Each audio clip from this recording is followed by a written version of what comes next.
சுப்பிரமணியபுரம். இப்ப நீ வரலனா நான் மட்டும் போயிடுவேன். நீ முடிவு எடுத்ததுதான், மாத்திக்க மாட்டியே. சரி வா போலாம். சரி வா.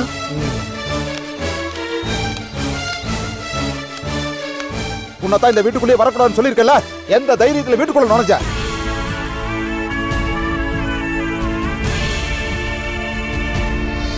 இவளை கழுத்தை புடிச்சு வெளியே தள்ளுறதுக்குள்ள அவளா போயிட சொல்லிடு. ப்ளீஸ் கார்த்திகா.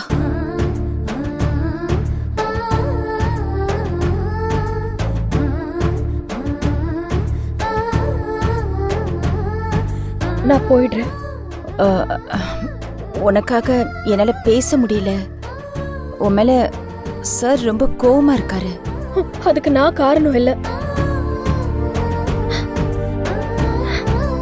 நான் வரேன் மாமி.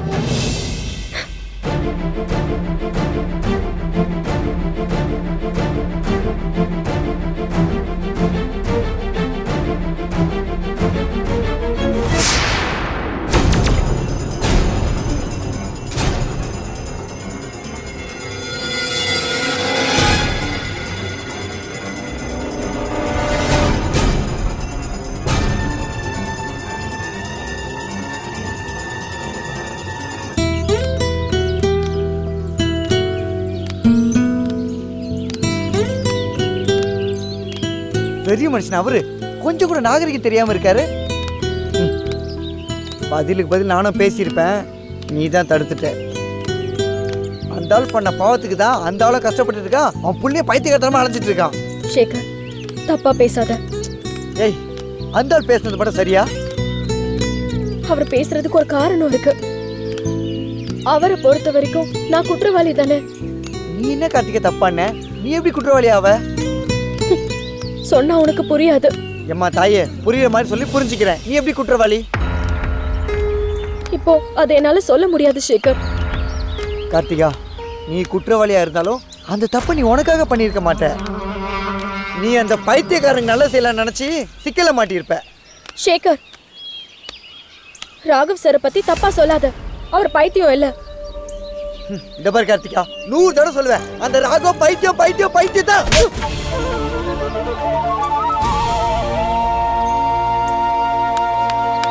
கார்த்திகா,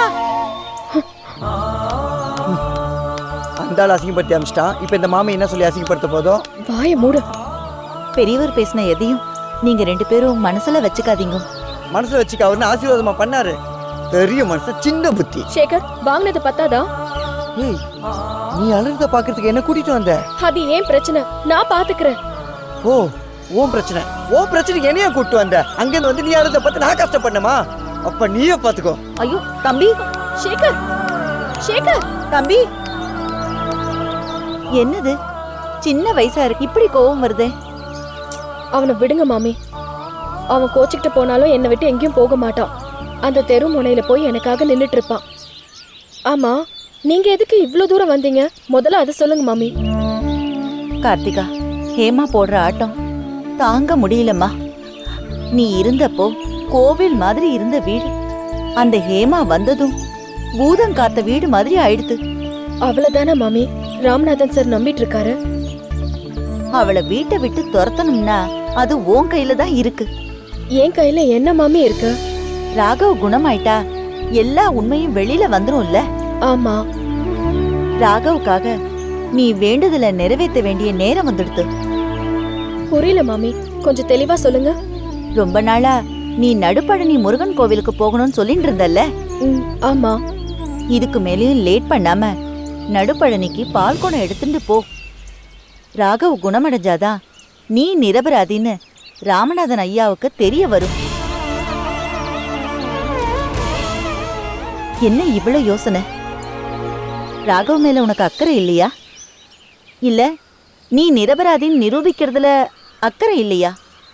நான் என்ன நிரூபிக்க நெருப்புல இறங்க கூட தயாரா இருக்க மாமி. ராமநாதன் சார் என்ன பத்தி பேசின பேச்சுக்கு நான் உயிரோடவே இருந்திருக்க கூடாது. பணத்துக்காக நான் எந்த கேவலத்தையும் செய்வேன்னு சொல்றாரு. நான் அந்த மாதிரியா மாமி? அவர் சொல்ற மாதிரி பொண்ணுதான் இப்ப அவர் கூட இருக்கா. நீ எதுக்குமா அழற? வார்த்தை என்ன கொஞ்சம் கொஞ்சமா கொல்லுது மாமி. கார்த்திகா, இங்க பாரு, நான் சொல்றத கேளு. சொல்லுங்க மாமி. இனிமே லேட் பண்ண வேண்டாம். நாளைக்கே விடிஞ்சதும் நடுப்பழனி முருகன் கோவிலுக்கு நீ பால் குடம் எடுத்துட்டு கிளம்பு. என்ன கார்த்திகா, உனக்கு விருப்பம் இல்லாட்டி நீ விட்டுடு. நான் பால் கூட எடுக்கிறத பத்தி யோசிக்கல. அப்பா என்ன சொல்வாருன்னு தான் யோசிக்கிறேன். அத அந்த முருகன் பாத்துக்குவார். நீ முதல்ல ஒரு நல்ல முடிவெடு. நாளைக்கு காலையில நான் கிளம்பிடுறேன் மாமி. ரொம்ப சந்தோஷம் கார்த்திகா. உனக்கு வழி துணைய அந்த முருகனே வருவான். நீ நல்லபடியா போயிட்டு வா. சரிங்க மாமி. நீ நடுப்பழனி முருகன் கோவில்ல வேண்டுதல் செலுத்தின அடுத்த நிமிஷமே ராகவுக்கு குணமாயிடும். சரிங்க மாமி, நான் கிளம்புறேன். சரிம்மா, பாத்துக்கோ. போயிட்டு வா.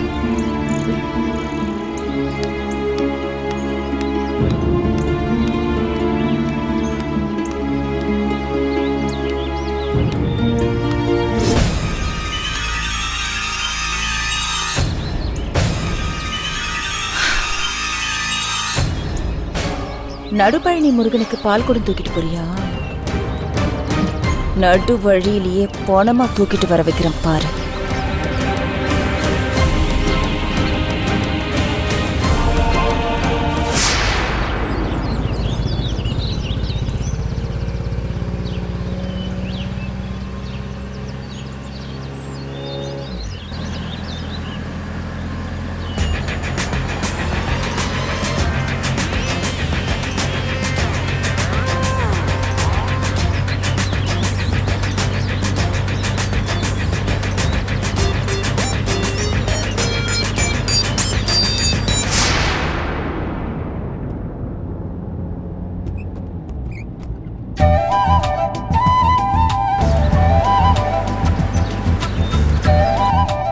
என்ன மாமா, இது வண்டி போற பாதை மாதிரியே தெரியல. பஸ் ரூட்டை விட்டுட்டா ஊருக்குள்ள போறதுக்கு இது ஒண்ணுதாமா வழி. கொஞ்சம் மேடு பள்ளமா தான் இருக்கும். பாதைய பார்த்தா நாங்க ஊர் போய் சேருவோமான்னு தெரியலையே. இன்னும் கொஞ்சம் தூரம் தாமா.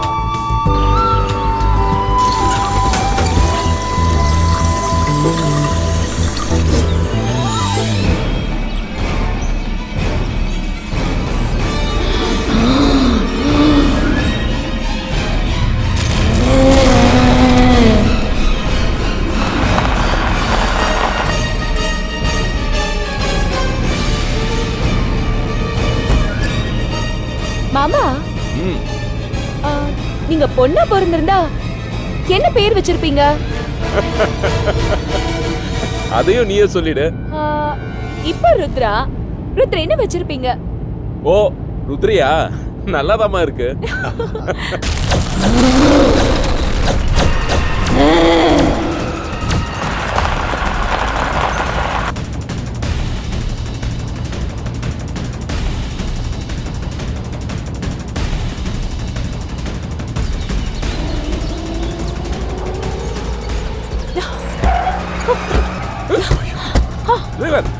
என்னாச்சு? தெரியல சார். பார்த்து போங்க. வண்டி என் கண்ட்ரோல்லே இல்லை சார். ஏன் இப்படி வளைஞ்சு வளைஞ்சு போகுது? ஸ்டேரிங் கண்ட்ரோல் இல்லையா? ஆமா சார்.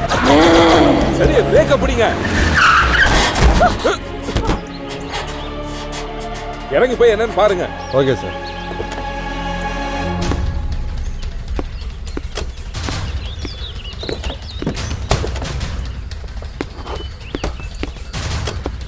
என்னாச்சுன்னு சீக்கிரமா பாருங்க. பேலன்ஸ் ராடு கட் ஆயிடுச்சு சார். சரி பண்ணுங்க. மெக்கானிக் வரணும் சார்.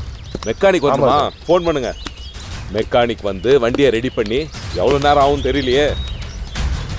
ஏமாப்ல அங்கிட்டும் இல்லாம இங்கிட்டும் இல்லாம நடுவழியில் நிக்கிறோமே, என்ன பண்றது? மாமா, ஒன்று சொல்லட்டுங்களா? சொல்லுங்க. இன்னைக்கு நைட் தங்கிட்டு நாளைக்கு காலையில் கிளம்பிடுங்களேன். சரி மாப்ள. இங்க இருந்து வீட்டுக்கு எப்படி போறதுன்னு தெரியலையே. நடந்தே போயிடலாமே. மாமா, வீடு ரொம்ப தூரம் மாமா. எவ்வளவு தூரம் இருக்கும்? 2-3 கிலோமீட்டர் இருக்கும் மாமா. அட, இங்க நிக்கிறதுக்கு பேசிக்கிட்டே வீட்டுக்கு போயிடுவோமே.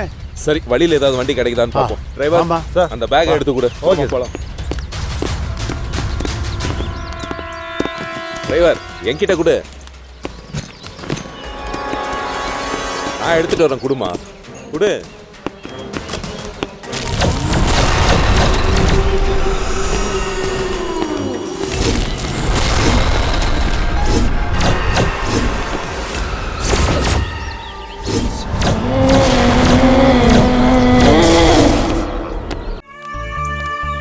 கோயிலுக்கு போகலான்னு வீட்டை விட்டு கிளம்பணும். கோயிலுக்கு தான் போக முடியலையே. அதான் கோயிலுக்கு போயிருந்தாது நிம்மதியாக இருந்திருக்கும். கார்த்திகா, வேன் நம்ம மேலே மோத வந்த விஷயத்த அப்பாட்ட சொல்ல வேண்டாம், சரியா? சொன்னா பயந்துருவாங்கன்னு எனக்கும் தெரியும். சை, இன்னைக்கு விடிஞ்சதே சரியில்லை. ராமநாதன் சார் இவ்ளோ மட்டமா பேசுவாருன்னு நான் நினைச்சு கூட பார்க்கல சேகர். போவேணா நான் அப்பயே சொன்னேன்.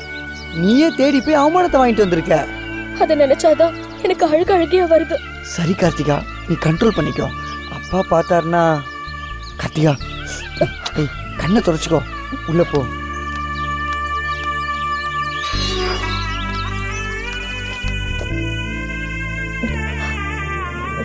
ஏய், என்ன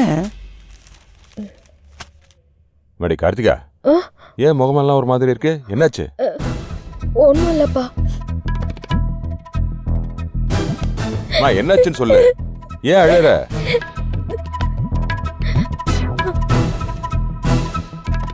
மடி, ஏன் இப்படி கஷ்டப்படுத்துற?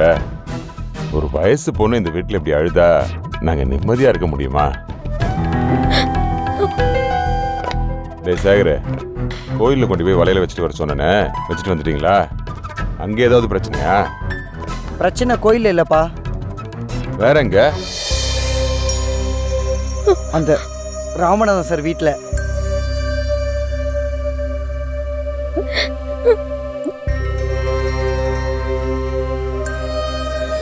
ஏமா, உன்னதான் அங்க போக கூடாதுன்னு சொல்லியிருக்கேன்ல, நீ எதுக்கு அங்க போன? ஏற்கனவே ராமநாதன் மேல கோவமா இருக்கான்னு உனக்கு தெரியாதா? வர வழியில ருத்ரன் சாரை பார்த்தேன். ராகவ் சார் மறுபடியும் காணாம போய் திரும்பவும் கிடைச்சிட்டாரு, வீட்டுல இருக்காருன்னு சொன்னாரு. அதான் நான் பார்க்க போனேன். ராமநாதன் உன்னை தடுத்து நிறுத்தினதோட இல்லாம உன்னை தரக்குறைவா பேசி அனுப்பிட்டான், அப்படிதானே? கடவுள் அந்த பயலுக்கு இவ்வளோ பெரிய தண்டனையை கொடுத்தோம், அவன் திருந்தலையே. ராகு நம்ம ஊருக்கு வந்துட்ட அப்புறமா காணாம போனதுக்கு காரணம் கார்த்திகா தான் சொல்லிட்டு இருக்காரு.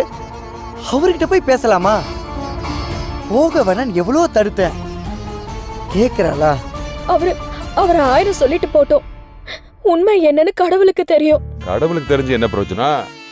அது அந்த ராமநாதனுக்குள்ள தெரியணும். சரி, அது இருக்கட்டும். அங்க போனிய, அங்க இருக்கிற மாமியாவது பார்த்து பேசுனியா? பார்த்தேன். வருத்தப்பட வேண்டாம்னு ஆறுதல் சொன்னாங்க. ராகவ் சார் பத்தியும் சொன்னாங்க. என்ன சொன்னாங்க? ராகவ் சார் குணமடையறது என் கையில தான் இருக்குன்னு சொன்னாங்க. என்னது? உன்னால என்னமா பண்ண முடியும்? ராகவ குணப்படுத்தணும் அது இதுன்னு ஏதாவது காரணம் வச்சுக்கிட்டு அந்த ராமநாதன் வீட்டு பக்கம் தலை வச்ச.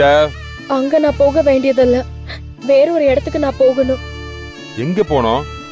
நடுப்பழனி முருகனுக்கு பால் காவடி எடுத்து நான் போகணும். நடுப்பழனி முருகனுக்கா?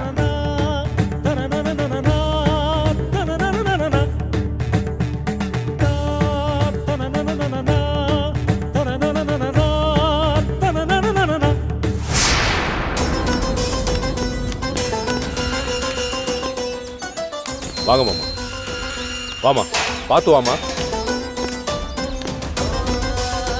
என்ன மாப்பிள்ள, வேற வீட்டுக்கு கூட்டிட்டு வந்திருக்கீங்க போல இருக்கு. மாமா, நான் இப்ப இருக்கிற வீடு பெருசா வசதியும் இல்ல, சேஃப்டியும் இல்ல மாமா. இது ராஜதுரையோட வீடு, உங்களுக்கு வசதியா இருக்கும். அவர்கிட்ட ஒரு சாவி, என்கிட்ட ஒரு சாவி இருக்கும். அவர் பெரும்பாலும் வீட்டுல தங்க மாட்டாரு. வாங்க.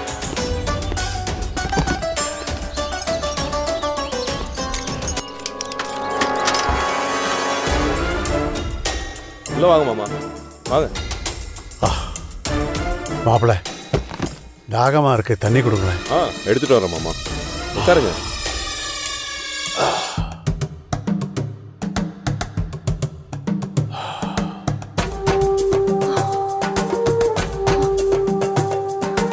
இந்தாங்க.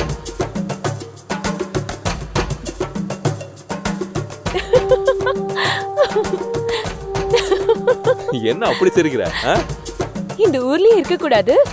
இந்த ஊர்ல இருந்தா பயங்கர பிரச்சனை எல்லாம் சந்திக்க வேண்டியதெல்லாம் வரும்னு உடனே கிளம்புங்கன்னு காஃபி எல்லாம் கொடுத்து அனுப்பி விட்டீங்க.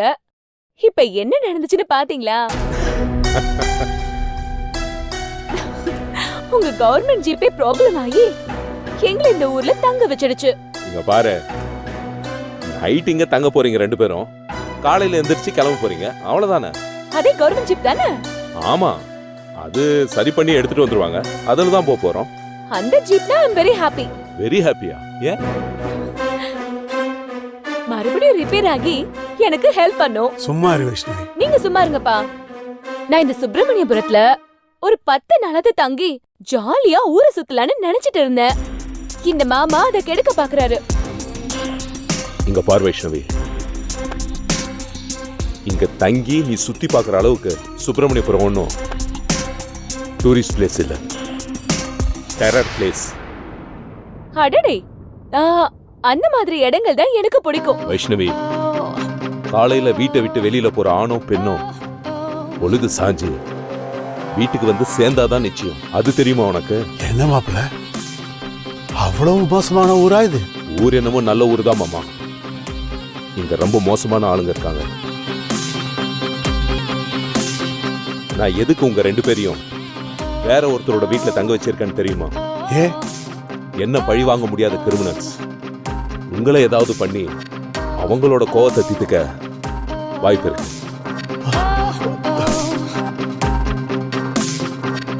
அப்படியேடா, ஜீப் வந்ததும் நாங்க கிளம்பிடுறோம். எங்களை கூட்டிட்டு போயிடுங்க மாப்பிள்ள. அப்பா, மாமா ரொம்ப பில்டப் பண்ற மாதிரி தெரியுது. பயந்து போய் நாமளே கிளம்பிடணும்னு அவர் எதிர்பார்க்கிறாரு. அது நடக்காது மாமா. நான் சொல்றத கொஞ்சம் கேளு வைஷ்ணவி. ஜீப் ப்ராப்ளம் ஆகி எங்களை 3 கிலோமீட்டர் நடக்க வச்சீங்க. 1 கிலோமீட்டருக்கு 1 நாள் படி, 3 கிலோமீட்டருக்கு 3 நாள் இங்க தங்கி என் கணக்க முடிச்சிட்டு தான் போவேன். 3 கிலோமீட்டர் நடந்ததுக்கு 3 நாள் ரெஸ்ட் வேணுமா? என்னால முடியலப்பா. 3 கிலோமீட்டர்ன்றது இப்படி போய் அப்படி வருதுன்னு நினைச்சீங்களா? ஏன் பாப்பல மாமா, வைஷ்ணவி வேற வெறும் வாய்ஸ் அவுட் ஆள்காரின்னு இப்போ புரிஞ்சு போச்சா? நீங்க கூட தான் உள்ள வந்து தண்ணி தண்ணின்னு புஸ்ஸுன்னு மூச்சு வாங்குனீங்கல்ல. நான் பழங்கட்ட விட்டா இன்னும் 10 கிலோமீட்டர் நடப்பேன். நீங்க நடந்துருவீங்க. அதுக்கு பிறகு நாங்கள ஓடணும் உங்களை தூக்கிக்கிட்டு. எப்படி செம மொக்க வாங்குனீங்களா? மாமாவுக்கு சப்போர்ட்டா பேசினா இப்படிதான் நடக்கும். இவகிட்ட பேசி ஜெயிக்கிறது ரொம்ப கஷ்டம் மாப்பிள்ள. மொக்க வாங்கினதுக்கு அப்புறம் சரண்டர் ஆகி என்ன பிரயோஜனம்? Too late. இங்க பார் வாயாடி, கிச்சன்ல தோசை மாவு இருக்கும். அப்பாவுக்கு 2 சுட்டு கொடுத்துட்டு நீயும் சாப்பிடு, சரியா? ஆமா, உனக்கு தோசை சுட தெரியும்ல? ஓ, நான் தோசை சுட்டு தந்துருவேன்னு பயத்துல ஓடுறீங்களா? தைரியமா உட்காருங்க, 2 தோசை சுட்டு கொண்டு வரேன். அம்மா தாயே, ஆளை விடு, நான் ஸ்டேஷன் கிளம்பணும். மாமா, நீங்க சாப்பிட்டு ரெஸ்ட் எடுங்க. ஆ. நான் வரத்துக்கு கொஞ்சம் டைம் ஆகும், சரிங்களா? மாப்பிள்ள பத்திரமா போயிட்டு வாங்க. சரிங்க மாமா. பாய் பயந்தங்களி மாமா. நான் பயந்தான் குழியா? உனக்கு வந்து இருக்கு. பாத்து போங்க.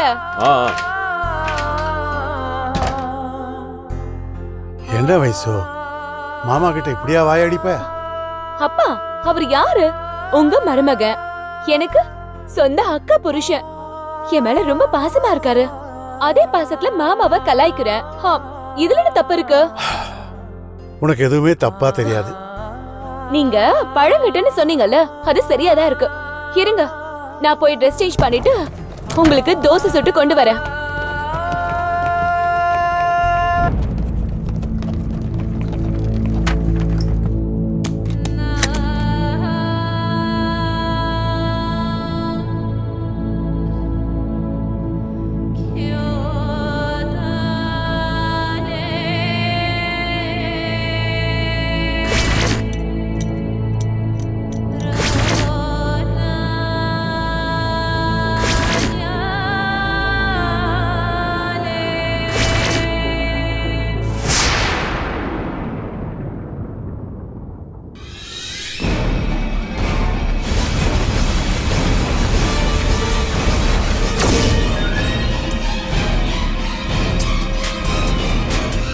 யாருமா?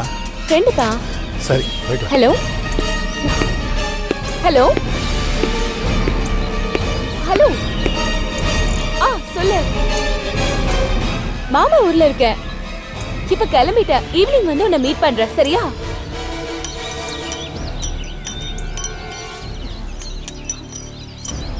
இருடி, நான் உனக்கு கால் பண்றேன்.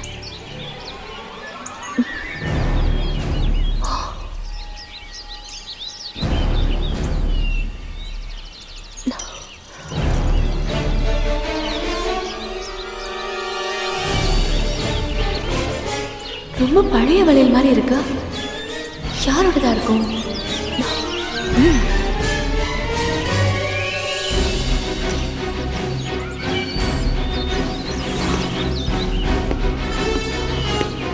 பேசிட்டியாமா?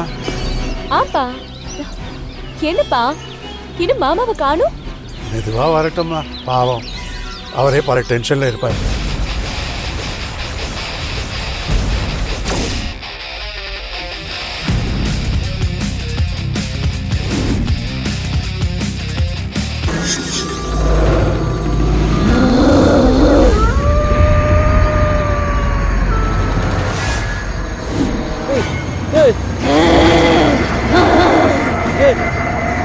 அங்க பாரியா